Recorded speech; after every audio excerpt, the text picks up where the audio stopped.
Everybody knew Barefoot Ben.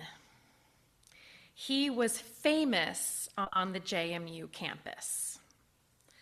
A philosophy major or so my memory has transposed upon him. He went freewheeling without a thread upon his soles, from summer session to deep midwinter in rain, sleet, or snow. I never once saw Ben wear shoes, though I often saw him wearing a smile and that look of freedom about him.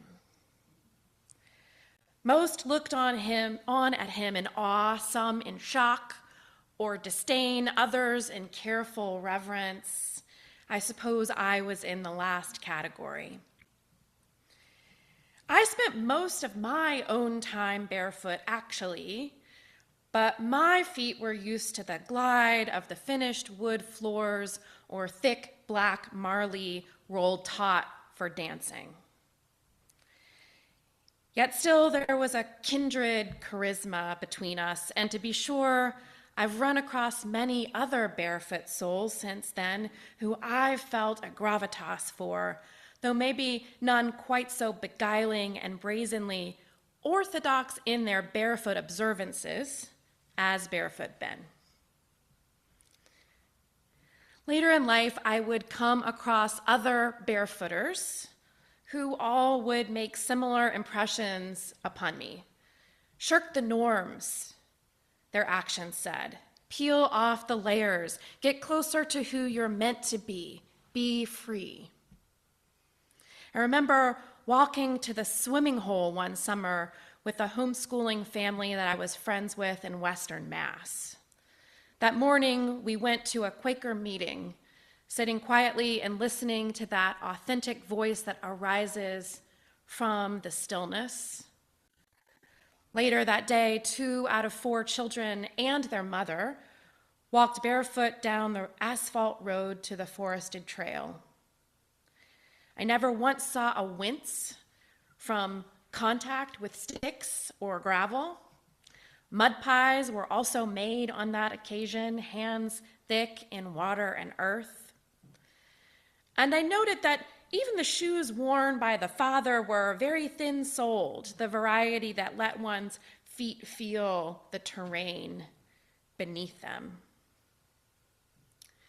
The barefoot life wasn't new to me, having spent years in the studio dancing, rolling, spinning, gliding, never even donning socks because they prevented my feet from fully feeling the floor.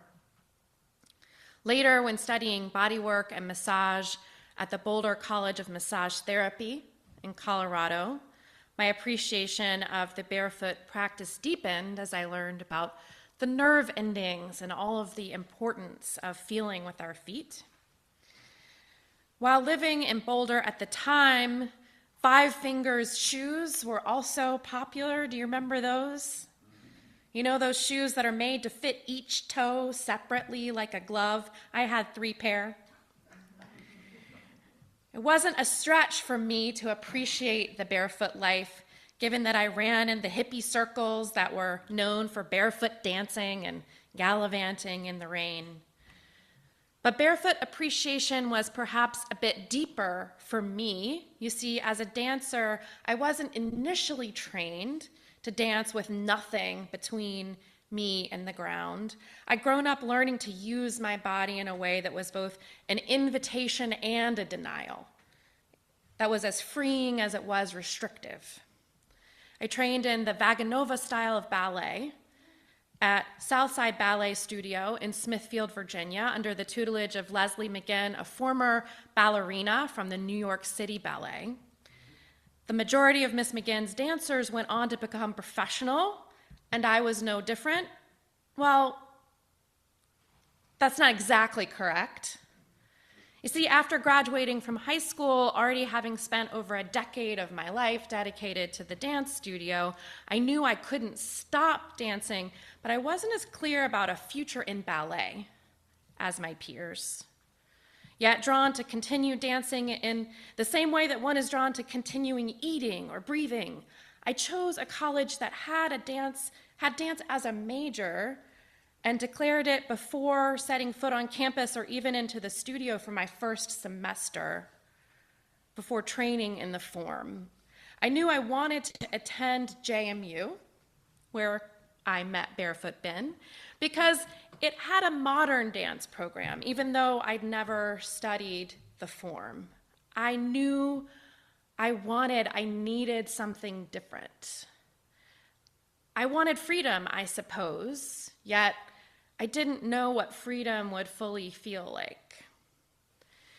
What I received was the permission, or maybe even the instruction, to wear loose, unrestricted clothing that allowed my body to freely move. What I was taught was how to move with gravity, not against it. How to allow my engagement with the earth to move me. Modern dance release technique was an emancipatory practice for me, who had been in a more restrictive form, unrestricted movement that felt natural and freeing, and the revelation that my feet were made for dancing without shoes. No ballet slippers, no lyrical leather thongs, no hard-soled tap shoes, though I know we appreciated the dancer this morning. No jazz sneakers, no blocks of compressed cardboard to shove and cram my toes into and spin upon. I could actually still stand on my toes without shoes back then, but that wasn't the point, pun intended. I wanted freedom. I needed to feel myself unrestricted, the natural rhythm and cadence and weight and physics of my own body moving. Shedding shoes was not a loss, it was a gain. It was freedom, a freedom to learn about myself and what my own body was capable of.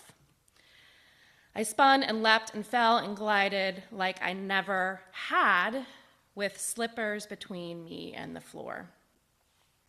Free-flowing movement tumbled out of me as I learned to improvise as well, not follow and abide by set dance steps, but to move with principles and techniques, developing my own personalized movements and style. I was more than freed, I was invited to self-actualize. And I learned more about myself in that time perhaps than in any other, or at least about my essence and about something related to being human. 25 years later, dancing barefoot isn't something that I do daily anymore, but I've never lost the habit of bearing my soles. Wearing shoes on almost any occasion feels like a burden to me, a necessary one to protect my feet from conditions that are not as welcoming or as sanitary as I or my feet would prefer. I'm not one of those people who think of feet as dirty or somehow offensive part of us. I'm more concerned about protecting them from the world. I've tended to dwell in circles with other barefoot kin, living in intentional communities where shoes were not allowed indoors often. In one of them, the Roots and Branches community that I was a founding member of 14 years ago in Oakland, California, my housemate, Dr. Simona Balan, an environmentalist and toxicologist, advocated against bringing shoes into our home due to the toxic chemicals that they inevitably brought inside from the outer world, especially the sidewalks and streets of California.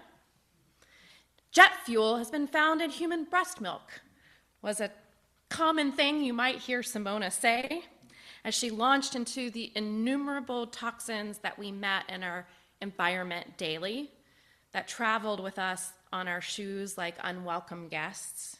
Ours was a barefoot home with a movement and meditation space. We also shared a commitment to buying local, growing our own food, eating organic, you know the type. We had a closeness with earth that was kindred with our barefoot home life. Closeness with earth is perhaps the most fundamental and well-known reason to go barefoot these days. A documentary and book called Earthing promotes having direct skin contact with earth, whether it be the palms of your hands, the soles of your feet, or other parts of your body. The earthing theory, and I'm not going to scientifically promote the theory, but you can look up the science that it claims. I'll give you a taste. The earthing theory is when we physically connect with the ground, Earth's electrical energy balances our own. Connection with the Earth's electrons, it said, have elicited intriguing reports of psychological well-being, including reduced stress and inflammation, better sleep, and decreased pain. And this really is without any barrier in between. This modern earthing is a new twist in a widespread belief of the healing potential and power of Earth.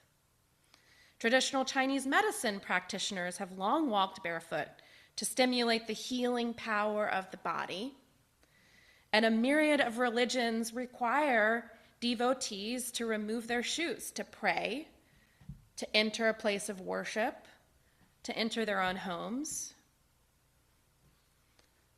Some require socks as well, but we're not talking about them today. Earthing as a practice, as it's been named, encourages grounding. This is another word that the earthing community uses. This grounding practice has to do with connecting directly with the earth, and it's believed that the electrons that move freely between earth and the grounded human body, a body that's literally touching the ground, can support us physiologically. It's surmised that absorbing free electrons may reduce free radicals and therefore reduce inflammation in a physical sense. But regardless of the scientific data, which you can explore on your own, around the elimination of free radicals and such, we know from direct experience, one of our UU sources, my favorite source actually, direct experience, that we feel something when in connection with the earth and the natural world. Whether sitting on the ground with our hands in the grass, or maybe you're thinking it, taking a long walk on the beach with your feet on the sand, or lying on a towel with the waves nearby. Connecting with our natural world can be healing.